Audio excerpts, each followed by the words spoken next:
Hello and good morning everyone. I welcome you all at Eduverse News Analysis. Today is 17th of March 2023 and we are going to discuss important news and articles from The Hindu newspaper. So let's see what important news we got today to discuss. Before starting the video, for PDF join Telegram channel Eduverse News Analysis जिसकी link आपको description box में provided है. Make sure video को आप last तक देखें so that सारी important news आपके यहाँ पर कवर हो. तो चलिए स्टार्ट करते हैं, देखते हैं आज हमें क्या क्या डिस्कस करना है. As you can see in front page ऐसी कोई भी इंपॉर्टेंट न्यूज़ नहीं जो हमारे लिए इंपॉर्टेंट हो. ओके, हमारे एग्जाम पर्सपेक्टिव से यहाँ पे कोई भी इंपॉर्टेंट न्यूज़ नहीं है. नेक्स्ट मूव करते हैं. यहाँ पर ये न्यूज़ हमारे लिए इंपॉर्टेंट हो जाती है.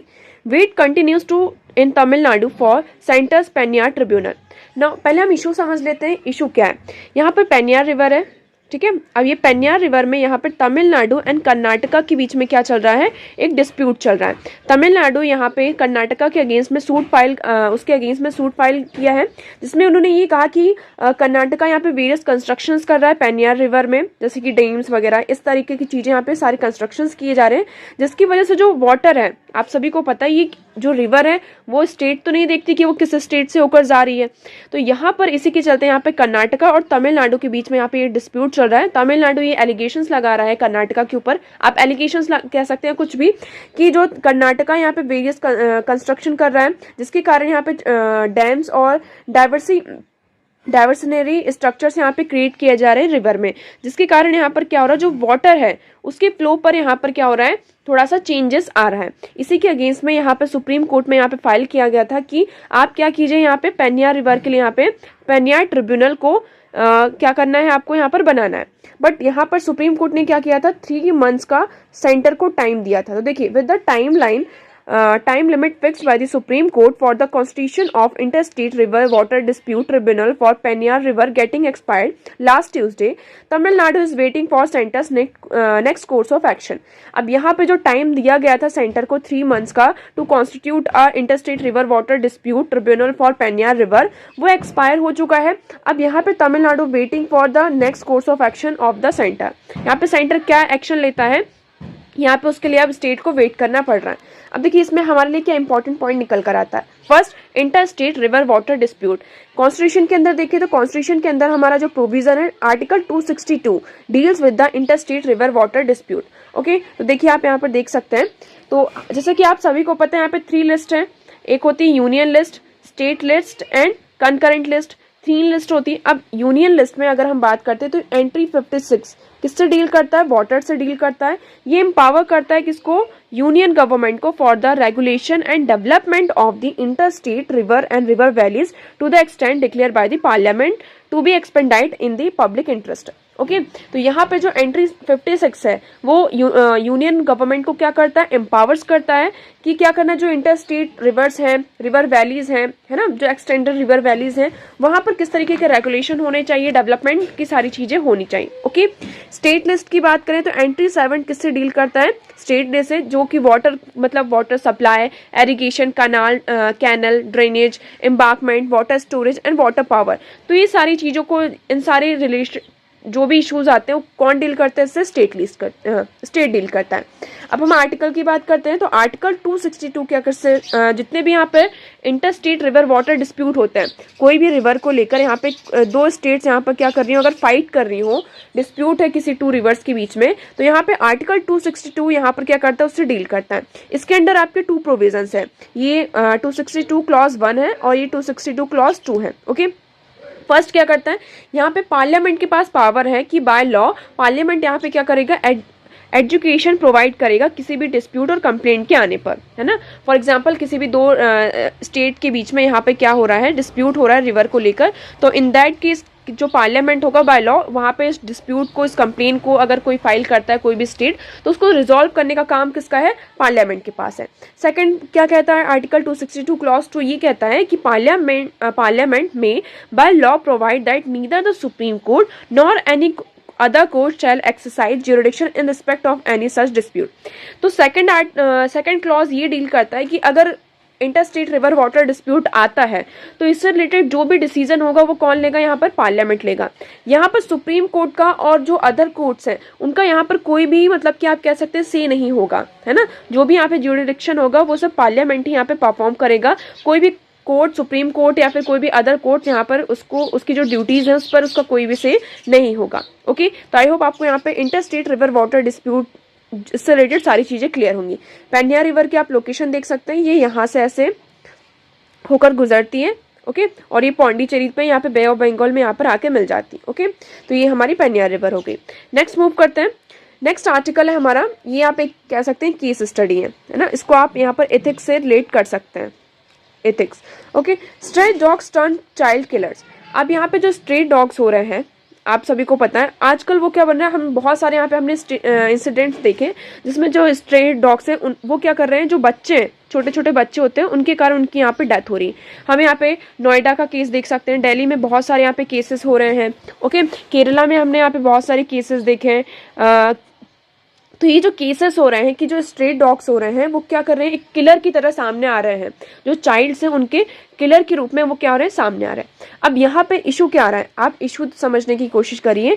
यहाँ पे ह्यूमन वर्सेस क्या हो रहा है, एनिमल। ओके, अब देखिए ये सिर्फ यहाँ पे स्ट्रेट डॉग की बात नहीं हो रही है, यहाँ पे हम अदर रिस्पेक्ट में भी देखें तो हमने देखे बहुत सारे ऐसे केसेस आ रहे हैं जिसके कारण यहाँ पे जो कन्फ्लिक्ट हो रहा है ह्यूमन वर्सेस एनिमल के बीच का जो कन्फ्लिक्ट हो रहा है वो कंटिन्यूसली यहाँ पे हमें इंक्रीज होता दिखाई दे रहा है। अब इसके रीज़न क्या हो सकते हैं, देखिए अगर हम बड़े पर्सपेक्टिव में इसको देखते हैं, लार्जर पर्सपेक्टिव में, तो ह्यूमन वर्सेस अगर एनिमल्स की बात करते हैं, अगर सिर्फ हम इसमें पेट एनिमल को छोड़कर हम पेट एनिमल को सारे एनिमल्स को इंक्लूड करते हैं तो सबसे बड़ा यहाँ पे क्या इशू हो रहा है कि उनका हैबिटाट लॉस हो रहा है। ठीक है, जिसके कारण क्या हो रहा है, जो एनिमल्स हैं वो अपना हैबिटाट छोड़कर, अब हैबिटाट लॉस हो रहा है। पहले अगर हम देखें तो हमारा जो फॉरेस्ट कवरेज था वो मान लीजिए 100 स्क्वायर किलोमीटर है, और आज के टाइम पर अगर हम हमारा जो देखें स्क्वायर का कवरेज वो 50 स्क्वायर किलोमीटर हो गया। तो यहाँ पर जो वाइल्ड एनिमल्स रहते थे, सिर्फ वाइल्ड एनिमल्स, हर एनिमल्स की बात कर रहे हैं, तो उनका जो हैबिटाट हो वो लॉस हो रहा है। अब वो क्या आ रहे हैं, ह्यूमन का जो हैबिटाट है उस चीज़ में वहाँ पर एंटर कर रहे हैं। इसलिए हमें ज़्यादा से ज़्यादा क्या देखने को मिल रहा है, ह्यूमन एंड एनिमल्स के बीच में ये कन्फ्लिक्ट देखने को मिल रहा है। ओके, नेक्स्ट हम बात करते हैं, नेक्स्ट पॉइंट क्या जाता है, अगर हम पेट डॉग्स की बात करते हैं, यहाँ पे जो स्ट्रे डॉग्स हैं, यहाँ पे जो स्ट्रे डॉग्स हैं उनका जो नंबर है वो कंटिन्यूसली क्या हो रहा है, इंक्रीज हो रहा है। ओके, अब यहाँ पे सुप्रीम कोर्ट में भी जब ये पूरा इशू गया था, किसी ने यहाँ पे पिटीशन फाइल किया था, जैसे कि जो ह्यूमन राइट्स के यहाँ पे एक्टिविस्ट होते हैं, सोशल वर्कर्स होते हैं, उन्होंने यहाँ पे पिटीशन फाइल किया। अब उसमें यहाँ पे ये कहा जा रहा है कि जो स्ट्रे डॉग्स हैं, आपने बहुत सारे लोग होते हैं जो स्ट्रे डॉग्स को यहाँ पे फीड करते हैं, है ना, बहुत सारे लोग जो होते हैं यहाँ पे फीड करते हैं उनको। तो सुप्रीम कोर्ट ने यहाँ पे ये कहा था कि ठीक है, जो ये लोग फीड कर रहे हैं, जो स्ट्रीट डॉग्स को ये फीड करवाते हैं, तो यहाँ पर क्या बन जाती है, ये उनकी रिस्पॉन्सिबिलिटी हो जाती है कि आप उन डॉग्स को क्या करेंगे, उनको वैक्सीनेट करेंगे, और जो भी अगर वो डॉग किसी भी पर्सन को अगर वो बाइट करता है, मतलब कि काट लेता है, तो उसका जो भी कॉस्ट आता है, कॉस्ट ऑफ बियरिंग जो भी आता है वो आपको यहाँ पे बियर करना होगा। ठीक है, ये सुप्रीम कोर्ट ने यहाँ पे एक वर्डिक्ट भी दिया था, मतलब कि ऐसा कहा था। ओके, बट यहाँ पे आपको ये देखना होगा, ये सिर्फ एक सॉल्यूशन नहीं है। अगर हम वर्ल्ड में देखें, इवन पूरे इंडिया में देखें, तो जो नंबर ऑफ स्ट्रीट डॉग्स है वो बहुत ज़्यादा हो रहे हैं, है ना। इसे हम कैसे कंट्रोल कर सकते हैं, तो हमें इसके लिए यहाँ पे सॉल्यूशन पर आना होगा। हम यहाँ पे सिर्फ प्रॉब्लम को ऐसे नहीं देख सकते कि आप क्या कर सकते हैं। यहाँ पे अगर जब देखिए कोई भी ऐसा इंसिडेंट आता है कि हम ऐसा केस देखते हैं कि किसी स्ट्रीट डॉग के कारण यहाँ पे किसी बच्चे की जान चली गई है, कुछ भी ऐसा, तो हम यहाँ पे फिर डायरेक्टली उस टाइम पे हमारे जो सेंटिमेंट्स हैं, हमें यहाँ पे एक बैलेंस अप्रोच लेकर चलना होगा, है ना। अब यहाँ पर हम फिर बात करते क्या कि आप यहाँ पे मास नंबर पे, मतलब कि मास किलिंग करिए, क्या करिए, यहाँ पे मास किलिंग करिए। बट मास किलिंग यहाँ पे कोई भी एक सॉल्यूशन नहीं है। अगर हम एथिकल पर्सपेक्टिव से देखें, यहाँ पे एनिमल्स के भी कुछ राइट्स हैं, है ना, तो ये एथिकल पर्सपेक्टिव से बिल्कुल भी सही नहीं है, रॉन्ग है पूरा। तो यहाँ पर हमें एक बैलेंस अप्रोच लेकर आनी होगी, जिससे हम जो ह्यूमन और एनिमल्स के बीच का ये जो कन्फ्लिक्ट है उसको हम यहाँ पर दूर कर सकें। ओके, अगर हम देखें यहाँ पे सेंसस भी दिया गया है, according to the 20th live stock census in 2019 there are 1.5 crore stray dogs in India. Okay, अब आप यहाँ पे डेटा देखिए, डेटा ये क्या शो कर रहा है, यहाँ पे 2019 का डेटा है, वो डेटा ये कह रहा है कि यहाँ पे इंडिया में 1.5 करोड़ स्ट्रे डॉग्स हैं। ओके, ये 20th लाइव स्टॉक सेंसस का डेटा है, और and 2022 prevented pet homeless index developed by Mars pet का। ओके, और अगर हम वर्ल्ड की बात करते हैं, कंट्री की बात करते हैं, तो 6.2 करोड़ यहाँ पे क्या है, स्ट्रेट डॉग्स हैं इन वर्ल्ड। ओके, तो हम यहाँ पे ये जो स्ट्रेट डॉग्स के जो मास किलिंग है, ये कोई सॉल्यूशन नहीं है। हम यहाँ पे क्या मतलब कि वे फॉरवर्ड, मतलब क्या सॉल्यूशन लेकर आ सकते हैं जिसके कारण यहाँ पे जो ये ह्यूमन और एनिमल्स के बीच में जो कन्फ्लिक्ट चल रहा है इसको हम यहाँ पर रोक सकें।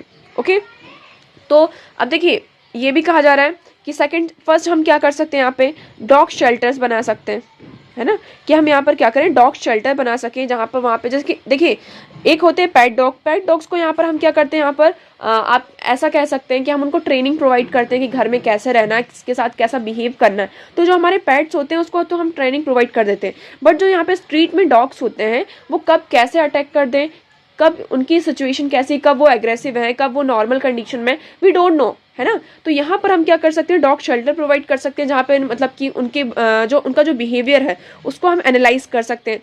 दूसरा हम यहाँ पे वैक्सीनेशन प्रोग्राम ला सकते हैं, वैक्सीनेशन प्रोग्राम लाएंगे जिससे क्या होगा कि ज़्यादा से ज़्यादा डॉग यहाँ पे वैक्सीनेट होंगे। ओके, जो पॉपुलेशन है डॉग्स की उसको यहाँ पे हम कंट्रोल करने के लिए कुछ कॉन्ट्रासेप्टिव्स यहाँ पे मेजर्स ला सकते हैं, जिसके कारण यहाँ पे जो डॉग्स की पॉपुलेशन है उसको हम यहाँ पर कम कर सकें। नेक्स्ट यहाँ पर हम क्या कर सकते हैं, फॉर एग्जाम्पल जो पर्सन यहाँ पे फीड करते हैं तो उनको थोड़ा नॉलेज भी होता है कि जो डॉग है उसका बिहेवियर के बारे में उनको नॉलेज होता है कि कब वो एग्रेसिव हो रहा है, कैसा हो रहा है। तो अगर उनको ऐसा लगता है ना, if they it seems like कि dog is being aggressive and उसका जो कंडीशन है नॉर्मल बिहेवियर से वो अलग बिहेव कर रहा है, तो वो क्या कर सकते हैं कि जो कंसर्न अथॉरिटीज़ हैं उसको यहाँ पर अप्रोच कर सकते हैं कि आप इस डॉग को ले जाइए और उसको यहाँ पे प्रॉपर ट्रीटमेंट प्रोवाइड कीजिए। तो हम यहाँ पे कह सकते हैं कि ये हमारे कुछ यहाँ पर क्या हो सकते हैं, सॉल्यूशन हो सकते हैं। अब देखिए यहाँ पर ये जो आर्टिकल है इसमें जब पिटीशन भी फाइल की गई थी तो इस पिटीशन में मेनली ये कहा गया था, जो एक्टिविस्ट हैं उन्होंने कैसा क्वेश्चन उठाया, आप सोचने वाली बात है कि ज़्यादातर यहाँ पर जो ये केसेस आए हैं, है ना, जो बच्चों की यहाँ पे किलिंग के केसेस आए कि स्ट्रीट डॉग्स ने यहाँ पे बच्चों की केस किया, ज़्यादातर जो मार्जिनलाइज सेक्शन है हमारा, है ना, जो मार्जिनलाइज सेक्शन है वहाँ पर हमें ये बच्चों की जो किलिंग है वो देखने को मिला है। क्यों? क्योंकि वो जो क्या करते हैं, अब वो तो क्या है, रोड साइड रह रहे हैं, है ना, उनके पास अब इतना इंफ्रास्ट्रक्चर नहीं है, उनके पास इतना अच्छा घर नहीं है, तो वो क्या करते हैं, जैसे उनकी जो मदर है वो काम कर रही है, तो जब तक वो उनका बच्चा है वो क्या कर देते हैं, उसको यहाँ पर आपने देखा होगा रोड साइड में कहीं भी ऐसा कभी गए होंगे तो बच्चों को यहाँ पर कपड़े का यहाँ पे झूला बना दिया जाता है, उसमें यहाँ पे बच्चे को लिटा दिया जाता है, या फिर ज़मीन में ही उनको चटाई वगैरह बिछाकर, मैट वगैरह बिछाकर उनको वहाँ पे लिटा दिया जाता है। तो यहाँ पे जो एक्टिविस्ट है उन्होंने ये क्वेश्चन उठाया कि जो उन्होंने ये क्वेश्चन नहीं उठाया कि डॉग्स ने यहाँ पे बच्चों को वो किल कर रहे हैं, क्वेश्चन उन्होंने ये उठाया कि वो जो मदर्स हैं इस तरीके से बच्चों को वो क्यों छोड़ती हैं, है ना। तो अभी कोई क्वेश्चन नहीं उठता, क्यों? क्योंकि उनके पास यहाँ पे इंफ्रास्ट्रक्चर नहीं, उनके पास यहाँ पे सारी फैसिलिटीज़ नहीं, that's why they are doing so. अगर उनके पास होगी तो वो क्यों करेंगे ऐसा, है ना, सोचने वाली बात है। तो अब हमें यहाँ पे इस पर्सपेक्टिव को नहीं देखना है, हमें ये देखना है कि हम किस तरीके से ये जो चीज़ें हैं उसको यहाँ पर चेंज कर सकते हैं। तो वे फॉरवर्ड में आप इसको यहाँ पर लिख सकते हैं। देखिए ये जो कॉन्फ्लिक्ट है ह्यूमन एंड एनिमल्स के बीच में कंटिन्यूसली न्यूज़ में बना हुआ है। सिर्फ यहाँ पे ये स्ट्रीट डॉग्स की बात नहीं हो रही है, यहाँ पे जो अदर वाइल्ड एनिमल्स हैं आप देख रहे हैं, यहाँ पे जो एलिफेंट्स हैं, हमने यहाँ पे उड़ीसा का एक केस देखा था, if you remember we have discuss this article earlier, कि उड़ीसा में यहाँ पर क्या जो एलिफेंट्स हैं वो यहाँ पर जो ह्यूमन हैबिटेट है ना, ह्यूमन नीचे है, वहाँ पर एंटर कर रहे हैं, जिसके कारण एलिफेंट और ह्यूमन के बीच में कन्फ्लिक्ट देखने को मिलता है। यहाँ पे जो लेपर्ड्स हैं, हमें कितने ज़्यादा यहाँ पे केसेस हमें देखने को मिल रहे हैं। तो जो ह्यूमन एंड एनिमल के बीच का ये जो कन्फ्लिक्ट है ये ईजिली चेंज होने वाला नहीं है। हम यहाँ पे क्या क्या सॉल्यूशन लेकर आ सकते हैं, हमें उस पर फोकस करना होगा। ओके, तो आई होप आपको यहाँ पे ये आर्टिकल क्लियर होगा पूरा। तो उसको आप यहाँ पे एथिक्स से भी रिलेट कर सकते हैं। अब यहाँ पे क्वेश्चन यही कहता है कि मतलब कि आप यहाँ पर ये कुछ लोग ऐसा कहते हैं कि मास किलिंग के लिए स्ट्रीट डॉग्स की, जिसके कारण यहाँ पे क्या हो सकता है कि जो ये स्ट्रीट डॉग्स हैं जो टर्न हो रहे हैं किलर्स में, वो यहाँ पे उसको हम चेंज कर सकते हैं। बट यहाँ पर एनिमल्स के भी कुछ राइट्स हैं, हमको उनको भी ध्यान पर रखना है ना। तो हम यहाँ पे मास किलिंग भी नहीं कर सकते, हमें एक बैलेंस अप्रोच लेकर आनी होगी, जिसके कारण यहाँ पर हम स्ट्रीट डॉग्स और जो ह्यूमन राइट्स है दोनों के यहाँ पर बैलेंस बनाकर रखें। ओके, तो आई होप आपको ये आर्टिकल क्लियर होगा। नेक्स्ट मूव करते हैं। नेक्स्ट आर्टिकल है हमारा टेस्टिंग टाइम्स। अब we have discuss this news yesterday that यहाँ पर हमारा जो एक्सपोर्ट हो रहा है वो क्या हो रहा है, उसमें एक्सपोर्ट में हमारा 8.8% क्या देखने को मिला है, फॉल देखने को मिला है। लास्ट ईयर हमने फरवरी का डेटा से यहाँ पे रिलेट किया था, तो लास्ट ईयर से अगर हम देखें तो हमें कितना ड्रॉप देखने को मिला है, 8.8% हमारे एक्सपोर्ट में फॉल डाउन देखने को मिला है। ओके, अब देखिए यहाँ पे हम पहले समझते हैं, इसमें हमारा फॉरेन मार्केट की बात की गई। फॉरेन मार्केट में क्या होता है, दो चीज़ें होती हैं, एक होता है हमारा एक्सपोर्ट, दूसरा होता है हमारा इम्पोर्ट। ठीक है, अभी ये दोनों हमारे लिए, किसी भी कंट्री के लिए दोनों क्या होते हैं, इंपॉर्टेंट होते हैं। अगर हमारा एक्सपोर्ट यहाँ पर राइज होता है ठीक है। एक्सपोर्ट अगर हमारा यहाँ पे बढ़ता है, राइज होता है, इंक्रीज होता है, तो ये क्या होता है हमारे, इसके हम अगर बेनिफिट्स देखें तो हमारा जो फॉरेक्स रिजर्व है वो इंक्रीज होता है। ठीक है, फॉरेक्स रिजर्व हमारा इंक्रीज होता है, फॉरेन इन्वेस्टमेंट यहाँ पर आती है। सेकंड चीज़ यहाँ पे क्या होता है, जो करेंसी है उसकी यहाँ पे वैल्यू बढ़ती है। ठीक है, तो एक्सपोर्ट होने से हमारा फॉरेक्स रिजर्व बढ़ता है, फॉरेन इन्वेस्टमेंट आती है, यहाँ पे जीडीपी में हमारे चेंजेस देखने को मिलता है, ग्रोथ देखने को मिलती है, करेंसी यहाँ पे हमारी अप्रिशिएट होती है। अगर हमारा इंपोर्ट इंक्रीज होता है तो इससे क्या होता है, इंपोर्ट मतलब आप कोई सामान यहाँ पर बाहर किसी दूसरी कंट्री से यहाँ पे परचेस कर रहे हैं, इट मीन्स आपको यहाँ पे पैसे देने पड़ रहे होंगे, है ना। जब आप कोई सामान लेने जाते हैं, फॉर एग्जाम्पल कोई भी चीज़ हम खरीदने जा रहे हैं तो यहाँ पर हमें उसके लिए रिटर्न में कुछ देना पड़ता है ना। तो यहाँ पर देखिए आप एक तरीके से कह सकते हैं, यहाँ पर जो हमारा फॉरेक्स रिजर्व होता है वो यहाँ पे ड्रॉप होता है। ओके, ड्रॉप होता है। नेक्स्ट हमारी जो करेंसी है इंटरनेशनल मार्केट में वो भी क्या होती है, डेप्रिशिएट होती है। ओके, तो ये हमने देखा हमारी जीडीपी पर भी इस पर असर पड़ता है। तो देखिए यहाँ पे इसलिए कहा जाता है कि हमें क्या करना चाहिए, जो हमारा ट्रेड होता है उसमें एक्सपोर्ट और इंपोर्ट के बीच में एक बैलेंस बनाकर रखना चाहिए। क्या होना चाहिए, एक बैलेंस होना चाहिए, ना तो एक्सपोर्ट ज़्यादा होना चाहिए ना ही इंपोर्ट ज़्यादा होना चाहिए। एक्सपोर्ट आप ज़्यादा कर सकते हैं बट इंपोर्ट आपको यहाँ पे इंश्योर करना होगा कि आप कम करें, जिससे क्या हो, जो हमारा फॉरेक्स रिजर्व हो वो ज़्यादा यहाँ पर क्या हो, ड्रॉप ना हो, और हमारा जो रिजर्व हो मतलब वो इंक्रीज होता रहे। इसलिए आप देखते हैं चाइना यहाँ पे कितना ज़्यादा क्या करता है, एक्सपोर्ट करता है ना। हमारा इंडिया के साथ देखें तो इंडिया और चाइना के अगर हम देखें तो इंडिया चाइना से बहुत सारी चीज़ें क्या करता है, एक्सपोर्ट करता है। इंडिया यहाँ पे बहुत सारी चीज़ें एक्सपोर्ट करता है, और इसीलिए हमारा क्या है, ट्रेड डेफिसिट कंटिन्यूसली यहाँ पे बना हुआ है ना। ट्रेड डेफिसिट हमारा क्या है, कंटिन्यूसली यहाँ पे बढ़ा हुआ है। अब देखिए यहाँ पे इंडिया की बात करते हैं, इंडिया क्या क्या एक्सपोर्ट करता है। इंडिया यहाँ पे ऑयल एक्सपोर्ट करता है ना। फर्स्ट सेकंड थिंग यहाँ पे इंडिया यहाँ पे गोल्ड एक्सपोर्ट करता है। थर्ड यहाँ पे इंडिया फर्टिलाइजर्स यहाँ पे एक्सपोर्ट करता है। डिफेंस इक्विपमेंट यहाँ पे हम इम्पोर्ट करते हैं। यहाँ पे इम्पोर्ट की बात की जा रही है, I am sorry.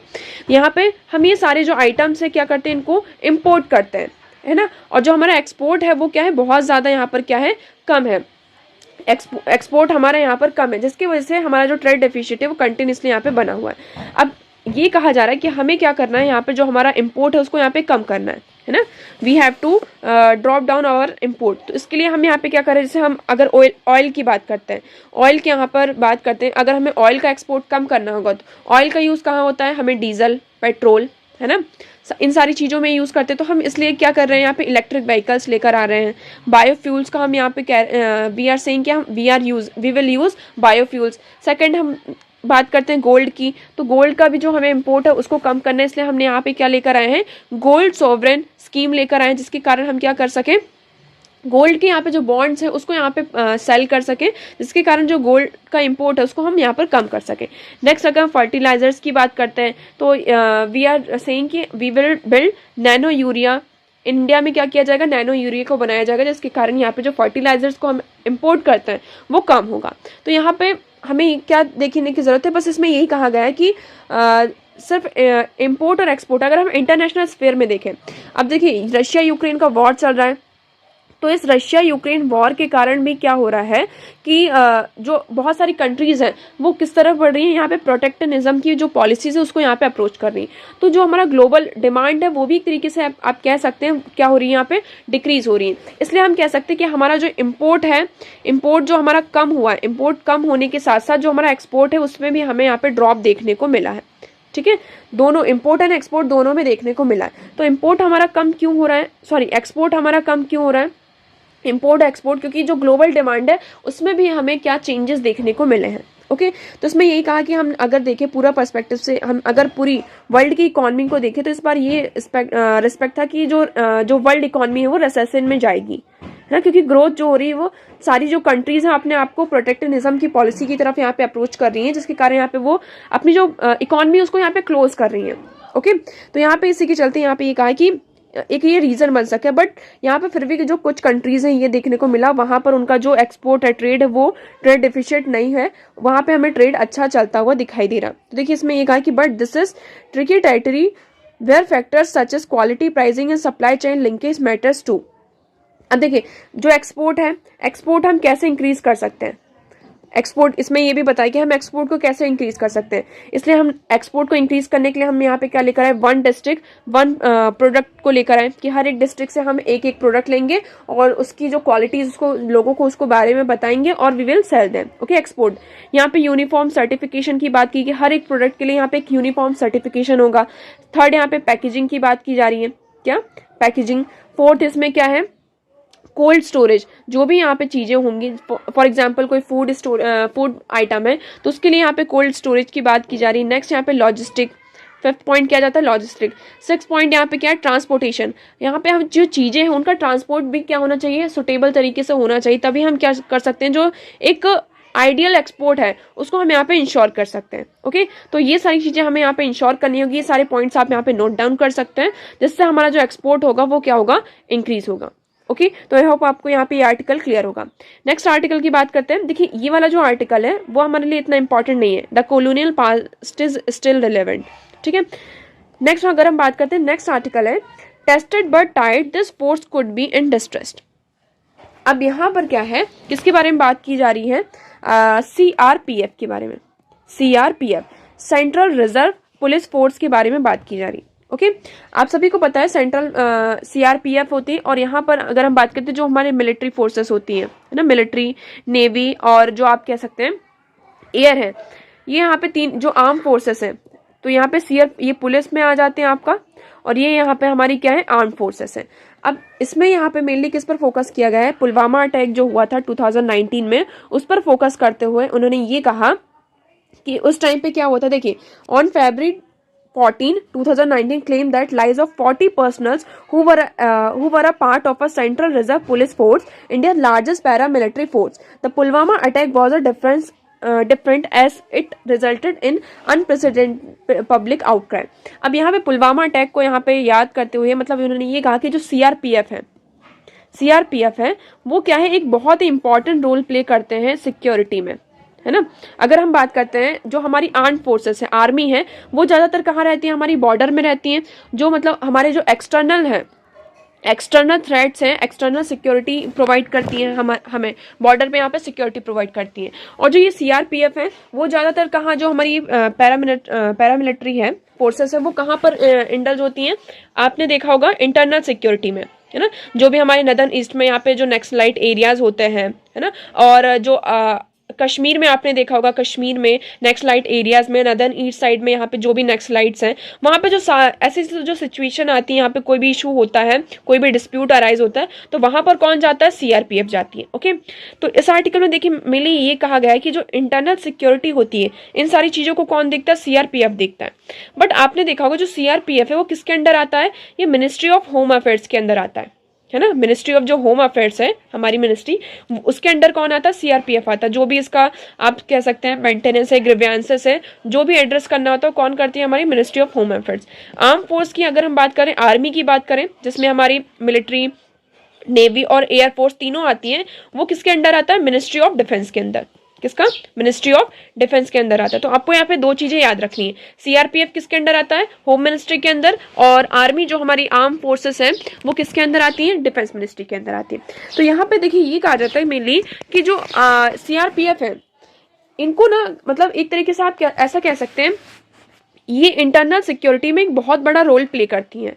CRPF internal security में एक बहुत बड़ा रोल प्ले करती हैं। तो हमें इनकी यहाँ पे क्या करने होंगे, जो ग्रीवेंसेस हैं उनका जो एक रीएड्रेसल का मैकेनिज्म है उसको यहाँ पे इंश्योर करना होगा। अब देखिए यहाँ पे अगर हम बात करते हैं कि जैसे कि क्या उनको हर एक चीज, मतलब इस आर्टिकल में मिली यही कहा जा रहा है कि क्या जो CRPF है उनको सारी जो फैसिलिटीज हैं वो सारी चीजें मिल रही हैं जो एक आर्म फोर्सेस को यहाँ पे मिलती हैं, है ना। क्योंकि आर्म फोर्सेस और CRPF दोनों यहाँ पे, देखिए यहाँ पे दोनों सिक्योरिटी फोर्सेस हैं, यहाँ पे दोनों के बीच में कोई भी एक डिफरेंशिएट करना कि मतलब ये ज्यादा यहाँ पे सिक्योरिटी प्रोवाइड कर रहे हैं, ये कम प्रोवाइड कर रहे हैं, तो हम ऐसा नहीं कह सकते। ये इंटरनल सिक्योरिटी प्रोवाइड कर रहे हैं हमें, और ये एक्सटर्नल सिक्योरिटी प्रोवाइड कर रहे हैं। तो हमें यहाँ पे दोनों का काम क्या है, सेम है, सिक्योरिटी प्रोवाइडर है, दोनों एक बहुत ही इंपॉर्टेंट रोल प्ले कर रहे हैं हमें सिक्योरिटी प्रोवाइड करने में। तो देखिए यहाँ पे इस आर्टिकल में मैंने यही कहा जा रहा है कि हमें एक क्या करना होगा, एक बैलेंस अप्रोच लेकर आना होगा। अब देखिए सीआरपीएफ की बात की जा रही है कि यहाँ पे कि जो उनके ग्रीवियंसेस हैं उनको क्या प्रॉपरली रिएड्रेस किया जा रहा है, उनको आर्म फोर्सेस की तरह ही क्या सारी फैसिलिटीज प्रोवाइड की जा रही हैं। यहाँ पे जो आर्म फोर्सेस होती है बहुत ज़्यादा, सीआरपीएफ की बात करें तो बहुत ज़्यादा डिस्ट्रेस में होती है, बहुत ज़्यादा स्ट्रेस में होती है। तो क्या उनको जो एड्रेस है, जो उनका जो स्ट्रेस है उसको यहाँ पे प्रॉपर तरीके से एड्रेस किया जा रहा है या नहीं किया जा रहा है। फोर्थ इसमें यहाँ पे क्या बात की जाए, मोरल। जैसे कि हम यहाँ पे डे सेलिब्रेट करते हैं कि ये आर्मी डे है ना। तो इस तरीके से क्या होता है, उनका जो मोरल होता है, मोटिवेटेड रहते हैं आर्म फोर्सेस, है ना। तो हर चीज़ के लिए मतलब कि काम करने के लिए वो क्या रहता है, उनका मोरल हाई रहता है और वो मोटिवेटेड रहते हैं। बट क्या सीआरपीएफ के लिए भी ऐसा होता है? नहीं। तो इसमें यही कहा जा रहा है कि हमें क्या इंश्योर करना को, देखिए इसमें लास्ट टाइम में ये भी कहा है कि these tested but tied forces can attain and maintain the optimum level of performance needed only if the training and the morale of their personnel are taken care of। उनकी जो training और जो उनका मोरल है उसको अगर आप यहाँ पे पर्सनल केयर यहाँ पे जब तक प्रोवाइड नहीं करेंगे, उनको यहाँ पे उसकी टेक केयर करने की ज़रूरत है। Without addressing these aspects any introduction and induction of any potent weaponry और technology would hardly bring about desired changes। अगर आप यहाँ पे उनके मोरल को यहाँ पे एड्रेस नहीं करते, उनको पूरी फैसिलिटीज़ प्रोवाइड नहीं करते हैं, या फिर उनकी जो स्ट्रेस है उसको यहाँ पे एड्रेस नहीं किया जा रहा है, तो अगर आप यहाँ पे उनको कितनी भी टेक्नोलॉजी ला कर दे दें या फिर किसी भी वेपन का इंडक्शन कर दें या फिर इंट्रोडक्शन करें, तो वो उसमें कोई भी उनके डिज़ायर्ड चेंजेस नहीं लेकर आएगा, क्योंकि उनका मोरल ऑलरेडी क्या हो चुका है, यहाँ पे लो हो चुका है। तो हमें क्या इंश्योर करने की ज़रूरत है कि वो किस चीज़ से यहाँ पे एड्रेस कर रहे हैं, है ना, उनको क्या क्या उनके ग्रीवियंसेस हैं, उसका यहाँ पे पूरा एकदम रीएड्रेसल मैकेनिज्म होना चाहिए। अब देखिए इसमें इसी के चलते यहाँ पे देखिए जो हमारा ओल्ड पेंशन स्कीम है, तो इसमें ये भी कहा कि जो डिमांड करी family, what makes observation of Pulwama day different from previous year is that former personal and their families turn up in a large number in different parts of the country to demand the old pension scheme to serving members of the fraternity. अब यहाँ पे Pulwama attack में यहाँ पे जो भी लोग यहाँ पे शहीद हुए हैं, तो उनकी फैमिलीज ने यहाँ पे क्या डिमांड करी, जो ओल्ड पेंशन स्कीम है हमको उसी तरीके से यहाँ पे सर्व किया जाए। यहाँ पे हमने डिस्कस किया था new pension scheme and old pension scheme को। तो यहाँ पे ये डिमांड कर रहे हैं कि दिसंबर 2003 है ना, दिसंबर 31, 2003 से यहाँ पे जो भी पर्सनल यहाँ पे एम्प्लॉय थे, तो यहाँ पे ये करना होगा जो ओल्ड पेंशन स्कीम है उनके लिए वही यहाँ पे उसी के बेसिस पे उनको सर्व किया जाए। ठीक है, तो यहाँ पे इस तरीके के जो इश्यूज आ रहे हैं, तो देखिए यहाँ पे जो पुलिस फोर्सेस हैं, सीआरपीएफ और आर्म फोर्सेस है, यहाँ पे कोई भी डिफरेंस नहीं है, दोनों का काम क्या है, यहाँ पे सिक्योरिटी प्रोवाइडर है। बट हमें यहाँ पे क्या करना होगा, एक जब यहाँ पे थोड़ी बहुत जब चीज़ें होती है तो यहाँ पे एक डिस्क्रिमिनेशन की एक फीलिंग ऑटोमेटिकली यहाँ पे जनरेट हो जाती है। तो यहाँ पे हमें ये इंश्योर करना होगा कि सीआरपीएफ की यहाँ पे जितने भी यहाँ पे ग्रीवियंसेस हैं, हर एक चीज़ को यहाँ पे एड्रेस किया जाए, सारी जो फैसिलिटीज़ हैं उनको जिस तरीके से यहाँ पे आर्म फोर्सेस को प्रोवाइड की जाती है उन्हें भी प्रोवाइड किया जाए, ताकि उनका जो मोरल है वो हाई रहे और यहाँ पे वो प्रॉपर तरीके से यहाँ पे सिक्योरिटी में यहाँ पे हमारी हेल्प करें। ओके, तो देखिए the lesson learn will have be analysed and corrective measures taken for the government. It would be only appropriate and benefiting to listen to the genuine grievances of the personnel of the forces concerned, as public opinion seems to be mobilized in favor of the paramilitary forces. The morale of these personnel need to be kept high। हमें यहाँ पे ये जो personnels हैं इनका जो moral है उसको हाई रखना होगा। It would help the security environment of the nation if paramilitary persons feel that they are being treated on पर with comparable defence force personal. अगर उनको इस तरीके से किया जाएगा कि जिस तरीके से यहाँ पे डिफेंस फोर्सेस हैं, है ना, आर्म फोर्सेस हैं, उनके साथ अगर हम कंपेयर ना करें और उनको प्रॉपर मतलब कि जिस तरीके से आर्म फोर्सेस के यहाँ पे पूरी आप कह सकते हैं कि मोरल हाई रहता है, उनको यहाँ पे चीज़ें सिक्योरिटी प्रोवाइड की जाती है, उसी तरीके से यहाँ पे अगर सीआरपीएफ के लिए होगा तो जो एक सिक्योरिटी का इन्वायरमेंट है वो इंडिया में अच्छे तरीके से यहाँ पे क्रिएट होगा, क्योंकि सीआरपीएफ बहुत ही इंपॉर्टेंट रोल प्ले करती है इन इंटरनल सिक्योरिटी। ओके, तो आई होप आपके यहाँ पे ये आर्टिकल क्लियर होगा। नेक्स्ट आर्टिकल की बात करते हैं यहाँ पे डेंजरस मूव। अब यहाँ पे डेंजरस मूव क्या है, कुछ भी नहीं, रशिया यूक्रेन जो आप वॉर चल रहा है इसी के चलते यहाँ पे बात की गई है। तो इसको शॉर्ट एंड सिंपल में आप समझिए, the US should find stability in ties with Russia to help and in Ukraine war. अब आप सभी को पता है कि ये कहा जा रहा है कि जो रशिया और यूक्रेन वॉर चल रहा है इसमें पूरा जो वेस्ट है वो किसके साथ है, यहाँ पर यूक्रेन के साथ है। हर तरीके से यहाँ पर आप देखेंगे तो अगर हम सिर्फ यूएस की बात करते हैं तो यूएस ने अब तक $30 बिलियन कितना, $30 बिलियन का यहाँ पे असिस्टेंट प्रोवाइड किया है किसको, यूक्रेन को। और विथ यहाँ आप देखेंगे इंक्लूडिंग इसमें डिफेंसिव एंड ऑफेंसिव जितने भी वेपन्स हैं उसको इंक्लूड करते हुए यूएस ने अब तक $30 बिलियन का असिस्टेंट प्रोवाइड किया है किसको, यहाँ पर यूक्रेन को। ओके, अब यहाँ पे यही कहा जा रहा है कि एक तरीके से कहीं ये वॉर ऐसा यहाँ पे आप कह सकते हैं एग्जाम्पशन है कि जो यूक्रेन रशिया की वॉर चलते चलते कहीं ये यूएस और रशिया का वॉर ना हो जाए। तो यहाँ पे देखिए यूएस क्या कर रहा है, यूक्रेन को यहाँ पे असिस्टेंट प्रोवाइड कर रहा है, बट यहाँ पे यूएस को यहाँ पे क्या करना होगा, एक स्टेबिलिटी लेकर आना होगा। असिस्टेंट तो प्रोवाइड करे बट असिस्टेंस ऐसा प्रोवाइड करे कि यहाँ पे जो रशिया और यूक्रेन का ये जो वॉर चल रहा है ये यहाँ पर रुक जाए। ये जो कन्फ्लिक्ट हो रहा है यहाँ पे इसके सॉल्यूशन के साथ आना होगा, ना कि ये जो कन्फ्लिक्ट है और ज्यादा यहाँ पर इंक्रीज हो। तो बस इस आर्टिकल में मेरे लिए यही कहा जा रहा है कि यहाँ पर हमें जो ये हेल्प कर रहा है यूएस, जो वेस्ट है वो पूरा यहाँ पे जो हेल्प कर रहा है, तो उसकी हेल्प इस तरीके से होनी चाहिए, अप्रोच इस तरीके से होनी चाहिए कि जो वॉर कन्फ्लिक्ट चल रहा है उसको यहाँ पर हम रोक सकें, है ना कि इस तरीके से कि आप इसको और ज़्यादा यहाँ पे फ्यूल दें ताकि ये और ज़्यादा यहाँ पे इंक्रीज हो, और कहीं ऐसा ना हो जाए कि ये रशिया और यूक्रेन के वॉर के साथ साथ कहीं रशिया और यूएस का वॉर आ जाए। तो इसमें बस मैंने यही कहा कि हमें यहाँ पे रशिया और यूएस के जो रिलेशन ऑलरेडी यहाँ पे इस वॉर के कारण खराब होते नजर आ रहे हैं, तो यहाँ पर जो एक बायलेटरल हॉस्पिटलिटी है उसको यहाँ पे इंश्योर करना होगा। देखिए अब पास से देखिए कोल्ड वॉर का जब से एरा चल रहा है तब से ही रशिया और यूक्रेन के जो रिलेशन है वो अच्छे नहीं है।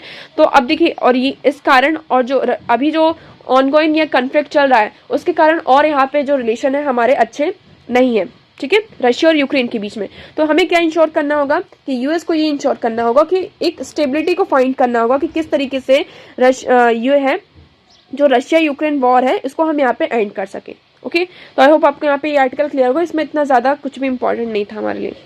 तो अब देखिए इसमें यहाँ पे ये आर्म फोर्सेस में आप यहाँ पे देख सकते हैं कि जो सेंट्रल आर्म पुलिस फोर्स होती है उसके अंदर यहाँ पे ये 7 फोर्सेस आती हैं। Assam rifle, border security force, BSF, CISF, CRPF, ITBT, है ना, Indo Tibetan border police, national security guard NSG, शास्त्र सीमा बल एसएसबी, ठीक है। तो ये यहाँ पर क्या आते हैं 1 2 3 4 5 6 7, तो ये कौन है, सेंट्रल आर्म पुलिस फोर्स के अंदर ये 7 आर्म पुलिस फोर्सेस आती हैं। ओके, नेक्स्ट बात करते हैं। तो नेक्स्ट न्यूज नेक्स्ट आर्टिकल है हमारा, are educated women likely to marry later. अब इसमें ये देखिए जो वुमेन का टॉपिक है कंटिन्यूसली हमारे न्यूज में बना आ रहा है, ठीक है।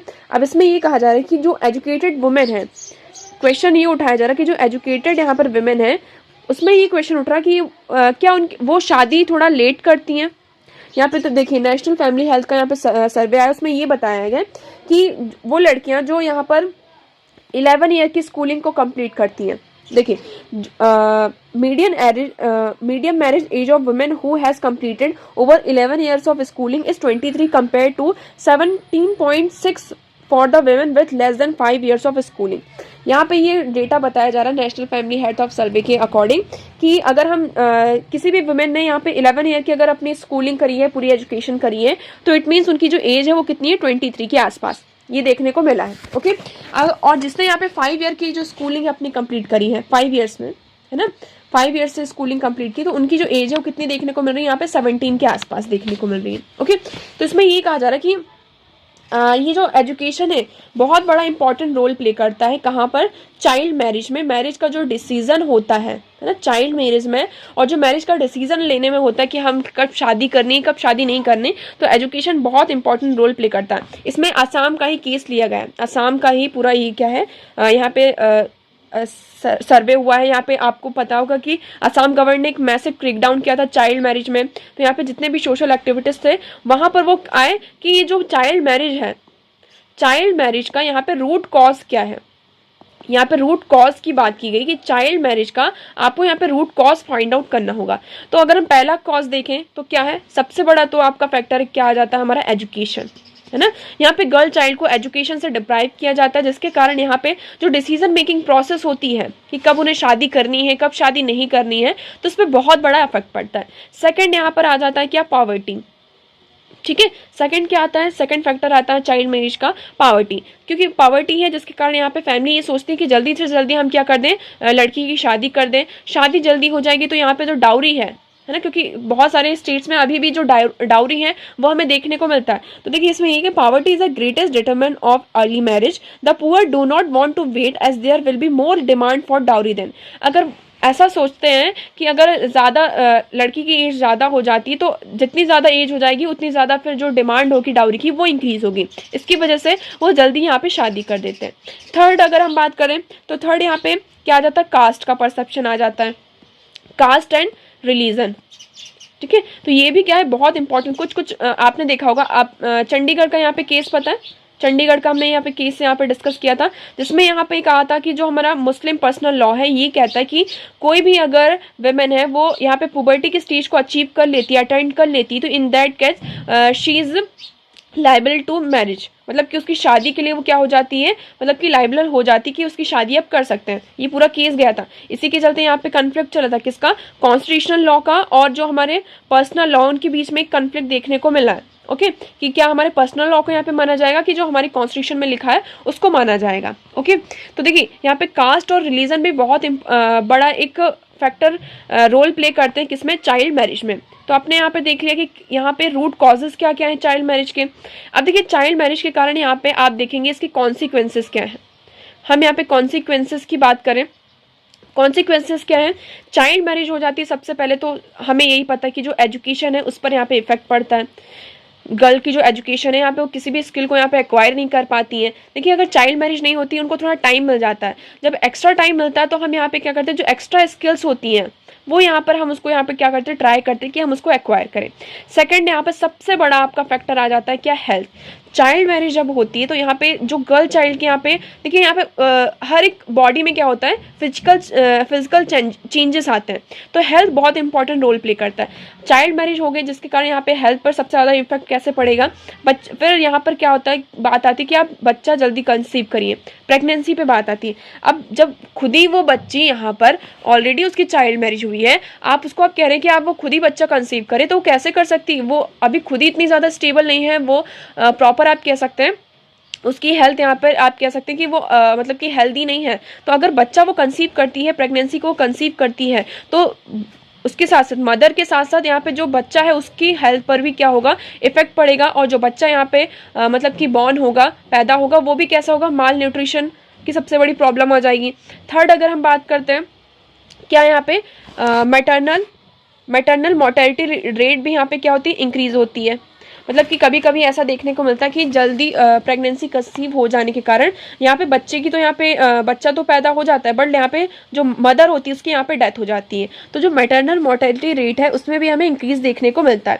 फोर्थ अगर हम बात करते हैं जो पॉवर्टी की जो विशियस साइकिल है वो यहाँ पे कंटिन्यूसली क्या होती रहती है, चलती रहती है। यहाँ पे चाइल्ड मैरिज किया, फिर यहाँ पे बच्चा जल्दी कंसीव हो गया, यहाँ पे हेल्थ पर इश्यूज आए, हेल्थ में इश्यूज आए, आपने यहाँ पे पूरा पैसा किस में लगाया, हेल्थ में लगाया, और फिर से आपने क्या कर दी, फिर से चाइल्ड मैरिज कर दी। तो ये जो चाइल्ड मैरिज की जो पॉवर्टी की जो पूरी साइकिल है वो कंटिन्यूसली यहाँ पे चलती रहती है। ओके, तो ये सारे हमने क्या देख लिए, कॉन्सिक्वेंसेस देख लिए। फिफ्थ अगर आप देखेंगे यहाँ पे डोमेस्टिक वायलेंस। ठीक है, क्या होता है यहाँ पे जल्दी मैरिज कर देते हैं तो यहाँ पे विमेन का यहाँ पे कोई भी सी नहीं रह जाता घर में, कोई भी सिक्स यहाँ पे डिसीजन मेकिंग है ना, जो decision making, social and economic participation अगर हम देखें विमेन का तो उसमें भी हमें कमी दिखाई देखने को मिलती है। तो हमने यहाँ पे देख लिया कि चाइल्ड मैरिज का रूट कॉज क्या क्या है और उसके कॉन्सिक्वेंसेस क्या है। ओके, तो इसमें यही कहा जा रहा है कि अगर वुमेन एजुकेटेड है, यहाँ पर हमें अवेयरनेस लानी होगी, वुमेन को ज़्यादा से ज़्यादा यहाँ पे एजुकेशन प्रोवाइड करनी होगी ताकि वो अपने लिए एटलीस्ट अपने लिए वो क्या कर सके, यहाँ पर अच्छी एजुकेशन, मतलब कि कब उनको क्या करना है ना, वो अपने लिए कम से कम वो डिसीजन ले सके। ओके, तो आई होप आपको यहाँ पे ये आर्टिकल क्लियर होगा। नेक्स्ट बात करते हैं, नेक्स्ट आर्टिकल है हमारा defence acquisition proposal valued at 70,500 crore clear. यहाँ पे डिफेंस एक्विजिशन का जो प्रपोजल रखा गया था उसके लिए यहाँ पे कितना क्लियर किया गया है, अमाउंट 70,500 करोड़ रुपीज़ यहाँ पे किया गया। तो ओके, तो defence acquisition council chaired by Defense Minister Rajnath Singh on Thursday, according acceptance of necessity for capital acquisition proposal estimated at 70,500 crore rupees. Some of the projects are long gesture projects involving indigenous. तो अब देखिए project मतलब ये पूरा project है, मतलब कि हम किस तरीके से यहाँ पे जो हमारे इंडिजिनियस यहाँ पे इक्विपमेंट्स प्रिपेयर किए जाएंगे सारी चीज़ें, तो इसका जो पूरा आप कह सकते हैं कि जो खर्चा है, मतलब कि एक प्रपोजल जो बनाया गया है, तो प्रपोजल में कितना हमारा आ रहा है डिफेंस एक्विजिशन का 70,500 करोड़ रुपीज़। ओके, इसमें अभी इतना हमारे लिए कुछ इंपॉर्टेंट नहीं। नेक्स्ट क्या है हमारा, नेक्स्ट आर्टिकल है India welcome confirmation of Eric Garcetti as US ambassador. यहाँ पे अब नए यूएस के एम्बेसडर आए हैं एरिक ग्रेस जी। तो यहाँ पे देखिए पहले तो इनका जो नाम है बहुत दिनों से दिया हुआ है, 2019 से इनका दिया हुआ है, बट यहाँ पर कुछ इनके अगेंस्ट में कुछ वीडियोस वगैरह आ गए थे, सॉरी 2021 से। ओके, बट यहाँ पे उनके अगेंस्ट में कुछ ऐसे वीडियोस वगैरह आ गए थे जिसमें उन्होंने इंडिया के अगेंस्ट में कुछ बातें कही थी, जैसे कि जब इंडिया का हमारा इंडियन सिटीजनशिप एक्ट आया था उसके अगेंस्ट में यहाँ पे कुछ उन्होंने बातें कही थी, जिसके कारण यहाँ पर, और क्योंकि ये एक ह्यूमन राइट एक्टिविस्ट है, जिसके कारण यहाँ पे उनका जो थोड़ा था टाइम पीरियड के लिए यहाँ पे स्टॉप हो गया था। बट रिसेंटली ये कहते हुए कि इंडिया पे यहाँ पे क्या पोजीशन है, इंडिया का जो क्या सिनेरियो है, उनकी जो अंडरस्टैंडिंग है ये इनके पास अभी नहीं है, जिसके कारण इन्होंने यहाँ पे जो CAA हमारा सिटीजनशिप अमेंडमेंट एक्ट आया था उसके अगेंस्ट में इन्होंने ये बातें कही थी। ओके, बट अभी यहाँ पे हाल फिलहाल में इनको यहाँ पे यूएस के एम्बेसडर यहाँ पे न्यू इंडिया में आ चुके हैं। ओके, नेक्स्ट अगर हम बात करते हैं, नेक्स्ट न्यूज़ है हमारी India reports over 700 Covid cases in one day. अब यहाँ पे जो कोविड के केसेस हैं वो कंटिन्यूसली राइज हो रहे हैं। आपको यहाँ पे देखा एक जो नया वेरिएंट है हमारा, न्यू केसेस कौन से वायरस के, XBB.1.16 है ना, ये यहाँ पे न्यू वायरस आइडेंटिफाई किया गया है, कोविड का ये नया वेरिएंट है। इसके जो केसेस है कंटिन्यूसली यहाँ पे क्या देखने को मिल रहे हैं, हमें इंक्रीज देखने को मिल रहे हैं। अगर हम अभी एक्टिव केसेस की बात करें इंडिया में, तो टोटल कितने एक्टिव केसेस हैं, 4623 यहाँ पे हमें न्यू केसेस देखने को मिले हैं, और जो कंटिन्यूसली जो केसेस है वो इंक्रीज हो रहे हैं। अब देखिए in March the November COVID-19 cases has been increasing gradually in India. The graph shows 7 days rolling average of case this in India। मतलब कि हर एक दिन में आप देखेंगे तो आप इस ग्राफ में देखिए पहले 200 से अभी कितना पहुंच गया है, जनवरी में यहाँ पे 200 था, अब ये 466 पहुंच गया। The average number of cases is 2 to 193 as March 1, more than double 466 by mid March. अगर हम फर्स्ट मार्च में देखें तो टोटल केसेस कितने थे, 193, और अगर हम यहाँ पे आज कौन सी डेट हो गई, यहाँ पे 17 ऑफ मार्च है, मिड मार्च में आ चुके हैं, जो हमारे केसेस हैं वो पूरे डबल हो चुके हैं। आज के टाइम पर अगर हम केसेस देखें तो कंटिन्यूसली यहाँ पे 460, मतलब कि हर दिन 400 से ज़्यादा केसेस हमें यहाँ पे देखने को मिल रहे हैं। ओके, सबसे ज्यादा यहाँ पे जो 6 स्टेट्स हैं कौन कौन से, यहाँ पे महाराष्ट्र, गुजरात, तेलंगाना, तमिलनाडु, केरला एंड कर्नाटका में यहाँ पे सबसे ज्यादा यहाँ पे हमें केसेस देखने को मिल रहे हैं। जो मतलब कर्नाटका और केरला में जो ये रेट है वो और ज्यादा, जो पॉजिटिविटी रेट है वो और ज्यादा यहाँ पे इंक्रीज, मतलब कि ओवरऑल अगर हम इंडिया की पॉजिटिविटी रेट देखें तो कितनी 0.61% है, बट यहाँ पे केरला और कर्नाटका की देखें तो उनकी जो रेट है वो कितना 2.77% यहाँ पर रेट है ना। मतलब कि यहाँ पे बहुत ज़्यादा क्या देखने को मिल रहा है, इंक्रीज देखने को हमें मिल रहा है। तो आपको यहाँ पे इंश्योर करना होगा। देखिए आप ऐसा मत समझिए कि सिर्फ ये हमारे स्टेट में आ रहा है, जैसे स्टेट में नहीं आ रहा है तो हम इसको यहाँ पे इग्नोर कर दें। आपको यहाँ पे पूरे प्रिकॉशंस लेने पड़ेंगे। क्यों? क्योंकि देखिए कोविड के भी केसेस यहाँ पे बढ़ रहे हैं, और जो हमारा H3N2 वायरस है, जो ये वायरल यहाँ पे वायरल फीवर यहाँ पे जो चीज़ें स्प्रेड हो रही हैं, इससे भी हमें यहाँ पे प्रिकॉशंस चाहिए। तो आप यहाँ पे क्राउडेड प्लेस पे जब भी जाएं तो आप मास्क का यूज़ ज़रूर करें, सैनिटाइज़र का यहाँ पे आप यूज़ करें। ओके, प्रॉपर आप कहीं बाहर से आते तो हैंड वॉश जरूर करें, ठीक है। लोगों से यहाँ पे डिस्टेंस मेंटेन करके रखें। ओके, तो जिससे हम इन सारी चीज़ों को क्या कर सकते हैं, दूर कर सकते हैं। ओके, तो आई होप आपको यहाँ पे सारी चीज़ें क्लियर होंगी। That's for all today. आज इतनी ही हमारे पास न्यूज़ थी। PDF के लिए join Telegram channel Eduverse news analysis. Okay, video कैसा लगा कमेंट सेक्शन में ज़रूर बताइएगा, एंड वीडियो को लाइक करना एंड चैनल को सब्सक्राइब करना ना भूलें। तो आज के लिए इतना ही। Thank you so much for discussion.